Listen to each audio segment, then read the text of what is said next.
This is African American History is American History.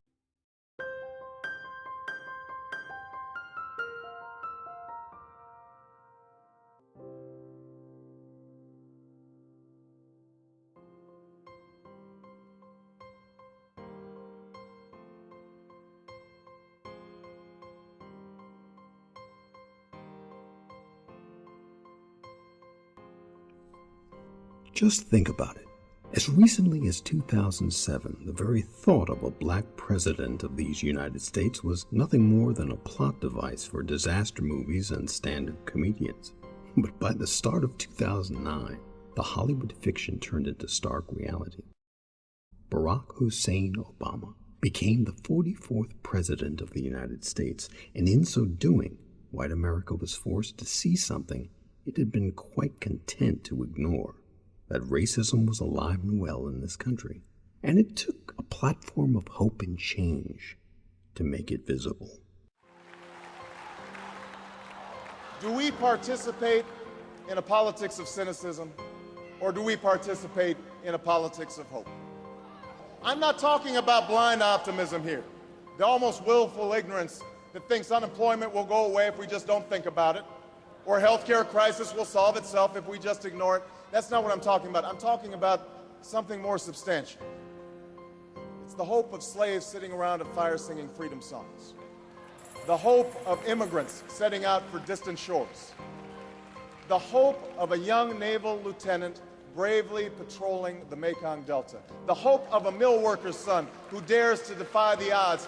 The hope of a skinny kid with a funny name who believes that America has a place for him too.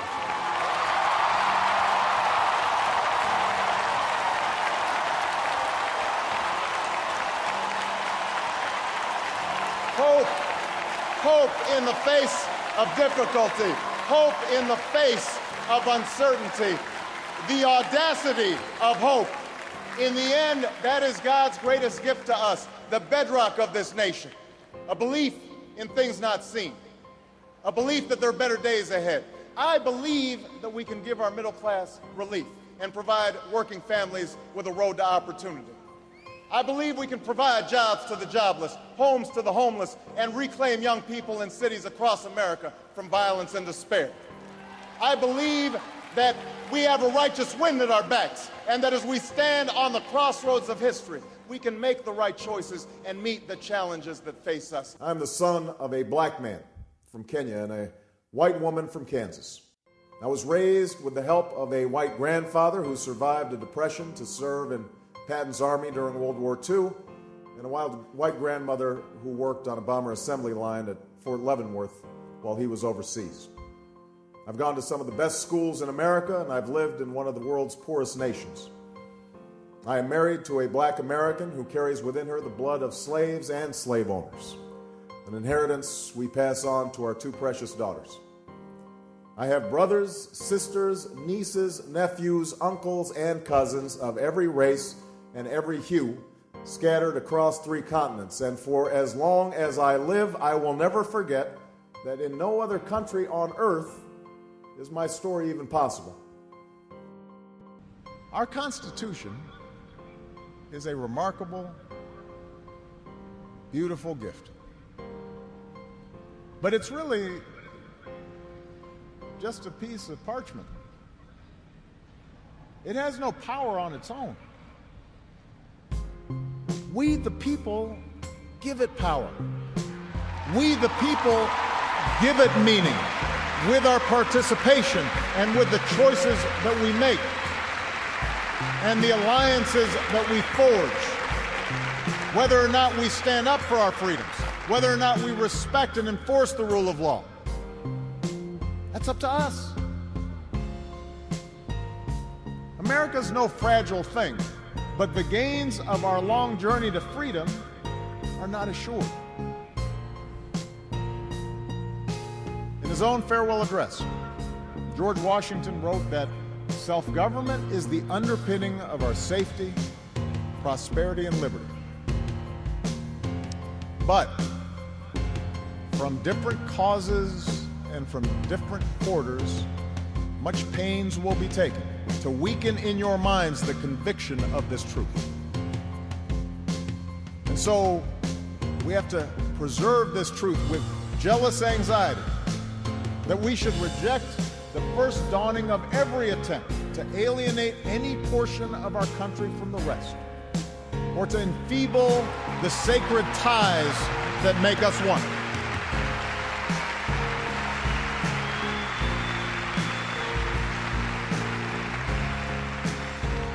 America, we weaken those ties when we allow our political dialogue to become so corrosive that people of good character aren't even willing to enter into public service. So coarse with rancor that Americans with whom we disagree are seen not just as misguided, but as malevolent. We weaken those ties when we define some of us as more American than others, when we write off the whole system as inevitably corrupt, and when we sit back and blame the leaders we elect without examining our own role in electing them.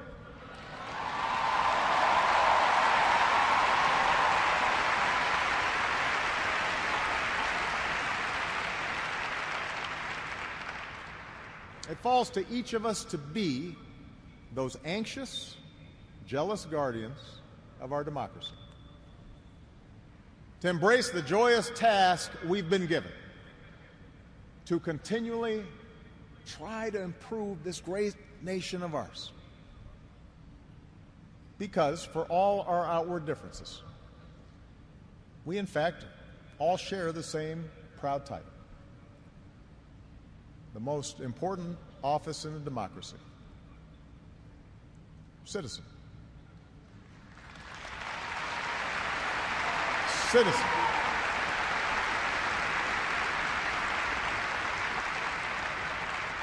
So you see, that's what our democracy demands. It needs you. Not just when there's an election, not just when your own narrow interest is at stake, but over the full span of a lifetime. If you're tired of arguing with strangers on the internet, try talking with one of them in real life.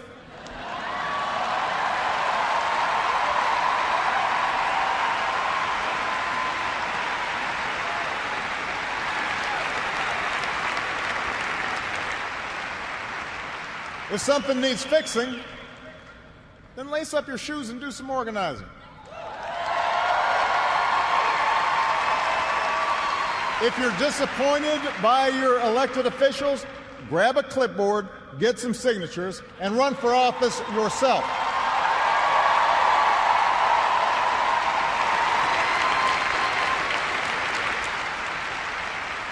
Show up. Dive in. Stay at it. Sometimes you'll win. Sometimes you'll lose. Presuming a reservoir of goodness in other people, that can be a risk. And there will be times when the process will disappoint you. But for those of us fortunate enough to have been part of this work and to see it up close, let me tell you, it can energize and inspire. And more often than not, your faith in America and in Americans will be confirmed. Mine sure has been. Over the course of these 8 years, I've seen the hopeful faces of young graduates and our newest military officers.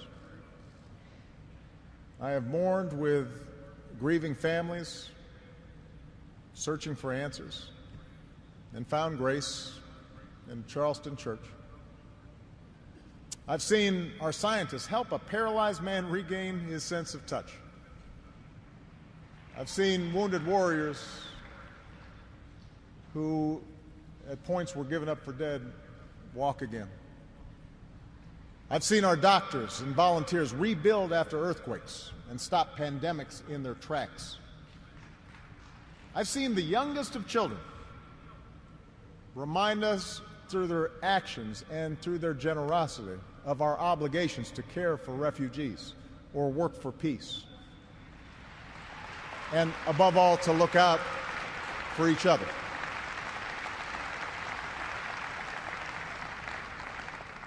So that faith that I placed all those years ago, not far from here, in the power of ordinary Americans to bring about change, that faith has been rewarded in ways I could not have possibly imagined. And I hope your faith has too. Some of you here tonight or watching at home, you were there with us in 2004, in 2008, 2012.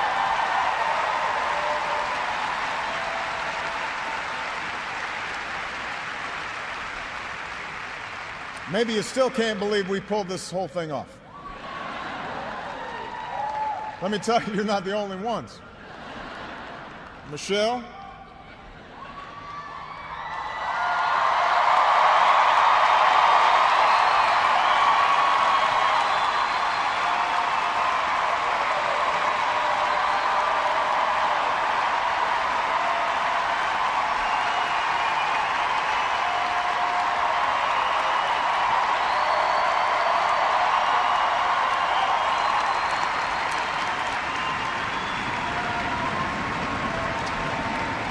Michelle LaVaughn Robinson, girl of the South Side.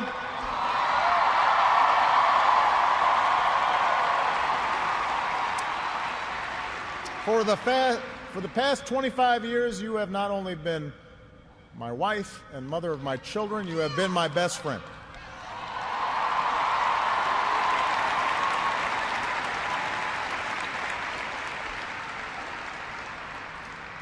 You took on a role you didn't ask for, and you made it your own, with grace and with grit and with style and good humor.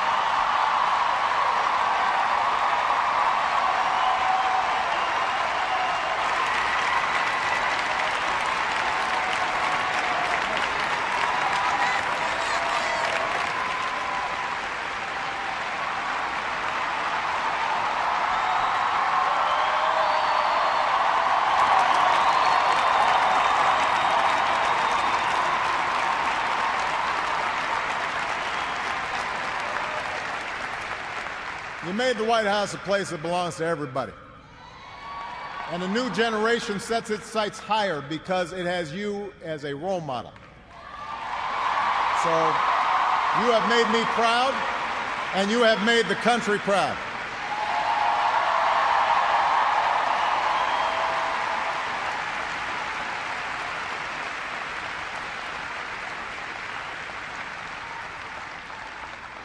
Malia and Sasha, under the strangest of circumstances, you have become two amazing young women. You are smart and you are beautiful, but more importantly, you are kind and you are thoughtful and you are full of passion. And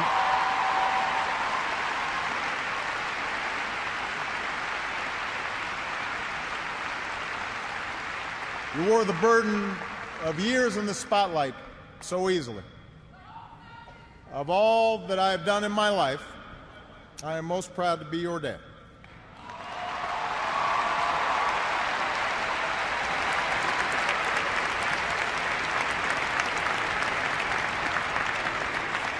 To Joe Biden,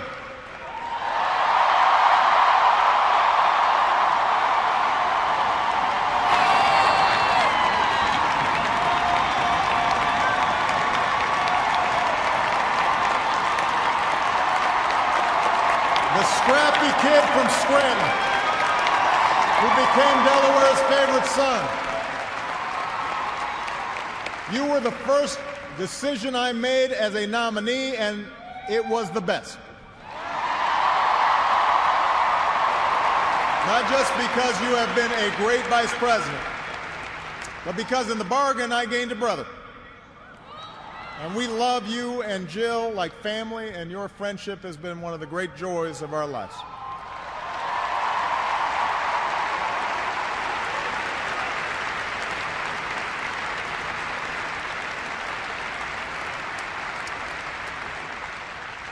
to my remarkable staff.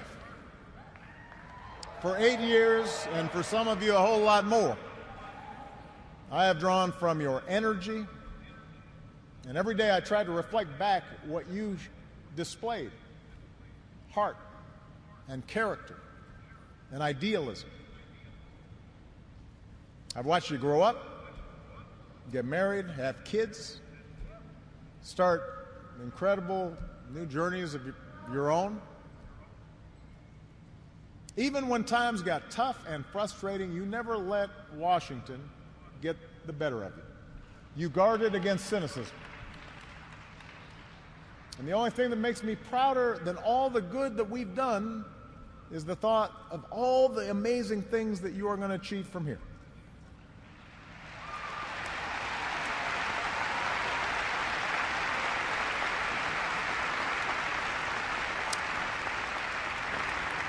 And to all of you out there, every organizer who moved to an unfamiliar town, every kind family who welcomed them in, every volunteer who knocked on doors, every young person who cast a ballot for the first time, every American who lived and breathed the hard work of change, you are the best supporters and organizers anybody could ever hope for, and I will be forever grateful. Because you did change the world. You did. And that's why I leave this stage tonight even more optimistic about this country than when we started. Because I know our work has not only helped so many Americans, it has inspired so many Americans, especially so many young people out there, to believe that you can make a difference, to hitch your wagon to something bigger than yourselves. Let me tell you, this generation coming up, unselfish, altruistic, creative, patriotic, I've seen you in every corner of the country. You believe in a fair and just and inclusive America. You know that constant change has been America's hallmark, that it's not something to fear, but something to embrace. You are willing to carry this hard work of democracy forward. You'll soon outnumber all of us, and I believe as a result, the future is in good hands.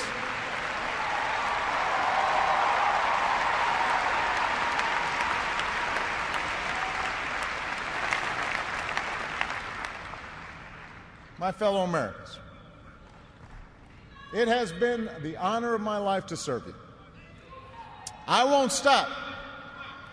In fact, I will be right there with you as a citizen for all my remaining days.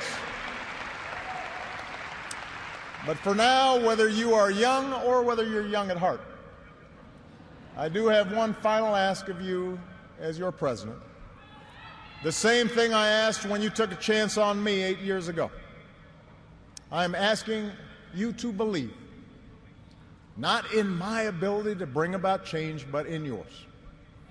I'm asking you to hold fast to that faith written into our founding documents, that idea whispered by slaves and abolitionists, that spirit sung by immigrants and homesteaders and those who marched for justice, that creed reaffirmed by those who planted flags from foreign battlefields to the surface of the moon.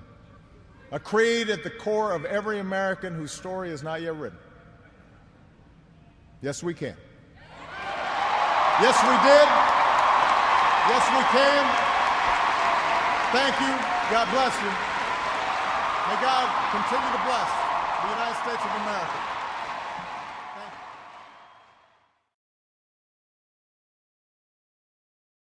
President Obama left his 2 terms in office not only scandal-free, but with the highest approval rating of any president in the modern era.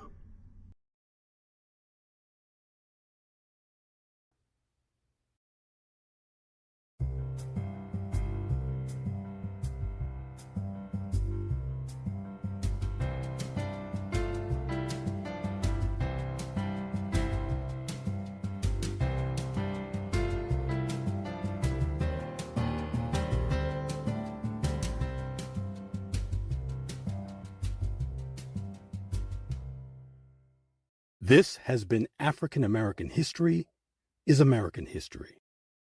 I'm Harlan Kearsley. Thank you for listening. And if you haven't done so, please subscribe. Once you do, you'll be notified as soon as new episodes are posted. Thanks again, and please stay safe.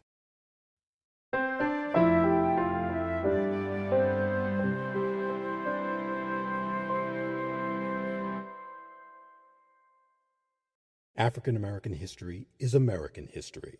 Copyright H.C. Kearsley, 2026.